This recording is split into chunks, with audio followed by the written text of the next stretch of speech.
नमस्कार। आज हम एक बहुत ही बुनियादी सवाल पर बात कर रहे हैं। आखिर इंसानों और बाकी जीवों में मुख्य अंतर क्या है? नमस्कार। हाँ, ये सवाल गहरा है और हमारे स्रोत कहते हैं कि ये सिर्फ बुद्धि नहीं बल्कि विद्या है। विद्या मतलब ज्ञान। हाँ, ज्ञान। पर सिर्फ ज्ञान नहीं। देखिए, बाकी जीवों में भी थोड़ी बुद्धि तो होती है ना? पर वो मनुष्यों की तरह उसे बढ़ा नहीं सकते, विद्या का विस्तार नहीं कर सकते। अच्छा, तो आज हम खास तौर पर ज्ञान की सच्ची प्रकृति और उद्देश्य वाले स्रोतों पर ध्यान देंगे। जी हाँ, बिल्कुल। और इसमें ऋषि दयानंद सरस्वती की विद्या की परिभाषा बहुत महत्वपूर्ण है। वो कहते हैं कि इसका एक पहलू है चीजों का मतलब पदार्थों का सही स्वरूप जानना। सही स्वरूप जानना ताकि उससे अपने लिए और दूसरों के लिए सुख पाया जा सके। अच्छा, और इसका कोई दूसरा पहलू भी है या बस जानना काफी है? नहीं, दूसरा पहलू भी है। वो है कि पदार्थों को सही सही जानकर फिर उसके हिसाब से न्याय वाले काम करना, सही कर्म करना। तो मतलब जानना और फिर सही करना, ये दोनों मिलकर विद्या बनती है। बिल्कुल, यही वो गुण है जो हमें अलग बनाता है। इसी से हमें जड़ यानी नॉन लिविंग और चेतन यानी लिविंग चीजों का यथार्थ ज्ञान या मतलब सच्चा ज्ञान मिलता है। और ऋषि दयानंद के लिए ये जड़ और चेतन का भेद समझना बहुत जरूरी है। हाँ, बहुत जरूरी। वो कहते हैं कि इसके बिना हम चीजों का सही इस्तेमाल कर ही नहीं सकते। और स्रोत ये भी बताते हैं कि ऋषि दयानंद की नजर में विद्या का दायरा बहुत बड़ा है। मतलब फिजिक्स, केमिस्ट्री, बायोलॉजी। हाँ, टेक्नोलॉजी, मेडिसिन, इकोनॉमिक्स, सोशियोलॉजी, भाषाएं, आर्ट्स, सब कुछ। ये तो बहुत कुछ हो गया। हाँ, पर यहाँ एक सोचने वाली बात है। ये जितनी भी विद्याएं हमने गिनी, ये ज्यादातर किससे जुड़ी हैं? जड़ पदार्थों से, मटेरियल वर्ल्ड से। हाँ, सही कहा। लेकिन ये जो ब्रह्मांड है, ये सिर्फ जड़ तो नहीं है।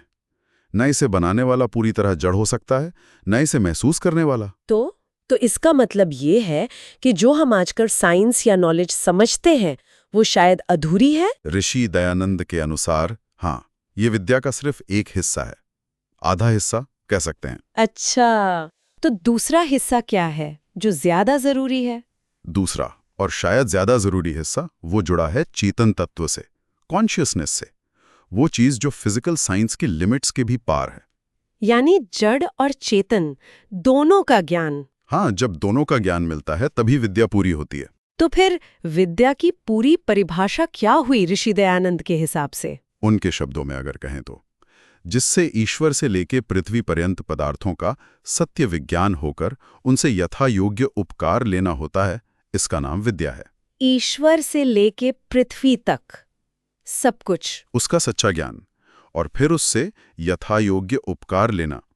ये यथायोग्य उपकार क्या है? इसका मतलब है सही तरीके से फायदा लेना, उचित लाभ।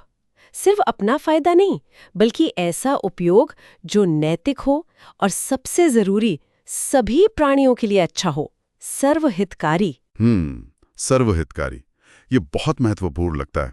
बिल्कुल, इसीलिए महर्षि सिर्फ किताबी ज्ञान को मतलब थ्योरी को विद्या नहीं मानते। तो प्रक्रिया क्या है? कैसे पता चले कि कोई ज्ञान विद्या है या नहीं? प्रक्रिया है, पहले सिद्धांत समझो, फिर उसे प्रैक्टिकली परखो, एक्सपेरिमेंट से देखो कि वो सच है या नहीं, और आखिर में ये देखो कि क्या वो ज्ञान सबके भले के लिए है, सर्वहितकारी है।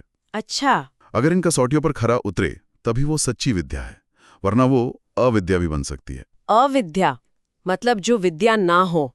ये तो चिंता की बात है। हाँ, और स्रोत इसी पर चिंता जताते हैं।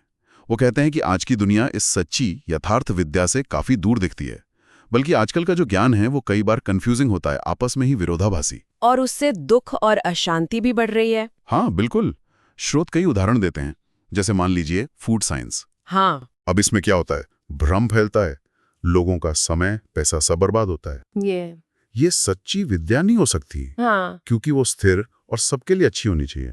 सही बात है। और चिकित्सा मेडिसिन के बारे में, औसत उम्र तो बड़ी है। हाँ, उम्र बड़ी है, कुछ महामारियों पर कंट्रोल भी हुआ है, ये सच है। हाँ, पर स्रोत सवाल उठाते हैं कि क्या हमारी ओवरऑल हेल्थ मतलब शारीरिक बल, मानसिक शांति, ये सब बड़ा है?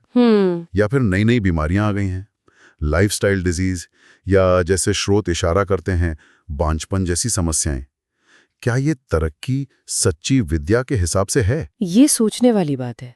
और कृषि का क्या? अनाज का उत्पादन तो बड़ा है, उत्पादन बड़ा, पर किस कीमत पर? मिट्टी की सेहत बिगड़ी, बायोडायवर्सिटी कम हुई, खाने की क्वालिटी गिरी, केमिकल फर्टिलाइजर, पेस्टिसाइड्स के नुकसान हम देख रहे हैं।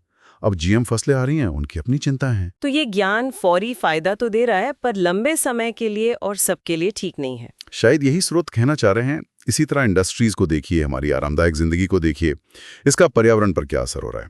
बाढ़, सूखा, ग्लोबल वार्मिंग, इसे भी स्रोत अविद्या का नतीजा मानते हैं। हाँ, क्योंकि इसमें प्रकृति के नियमों को अनदेखा गया, सिर्फ भौतिक लाभ देखा गया, सर्वहित नहीं देखा गया। और टेक्नोलॉजी, खासकर इंफॉर्मेशन टेक्नोलॉजी, इसके तो बहुत फायदे हैं। फायदे हैं, बिल्कुल हैं। जानकारी आसान हो गई, बहुत सुविधाएं हैं, लेकिन इसके साथ और क्या आया है? मेंटल स्ट्रेस बढ़ा है, नए तरह के क्राइम आए हैं, लोग एक दूसरे से कट रहे हैं, और एक चीज जिसे स्रोत वैचारिक प्रदूषण कहते हैं। वैचारिक प्रदूषण मतलब विचारों का प्रदूषण, जैसे हिंसा, नफरत, ईर्ष्या, कामुकता, ये सब डिजिटल दुनिया में तेजी से फैलते हैं। इनके सूक्ष्म तरंगे भी हानिकारक हैं, और रेडिएशन का खतरा तो है ही, जिसे स्रोत सबसे खतरनाक भौतिक प्रदूषण मानते हैं। बाप रे। तो इतने सारे उदाहरणों के बाद सार क्या निकलता है? सच्ची विद्या आखिर है क्या? सिर्फ जानकारी या टेक्नोलॉजी तो नहीं है? बिल्कुल नहीं। सच्ची विद्या है जड़ और चेतन दोनों के असली रूप को समझना, और फिर उस समझ का, उस ज्ञान का इस्तेमाल करना नैतिकता के साथ, सबके कल्याण के लिए। और अगर ज्ञान सिर्फ भौतिक चीजों पर अटका रहे और सबके भले की कसौटी पर खरा न उतरे, तो वो अविद्या बन जाता है और दुख और अशांति का कारण बनता है, जैसा हम आज शायद देख भी रहे हैं। तो आखिर में अपने श्रोताओं के लिए एक सवाल छोड़ते हैं। स्रोत आधुनिक प्रगति के कई साइड इफेक्ट्स गिना रहे हैं, सेहत पर, पर्यावरण पर, समाज पर, टेक्नोलॉजी का असर। तो सवाल ये है कि असली तरक्की, वास्तविक उन्नति आखिर दिखती कैसी है? क्या हम सिर्फ मटेरियल गेन और टेक्निकल पावर से आगे बढ़कर एक ऐसी विद्या की तरफ जा सकते हैं जो सबका भला करे, जो शांति लाए? इस पर सोचने की जरूरत है। बिल्कुल, सोचने की, और शायद उस दिशा में कदम बढ़ाने की भी।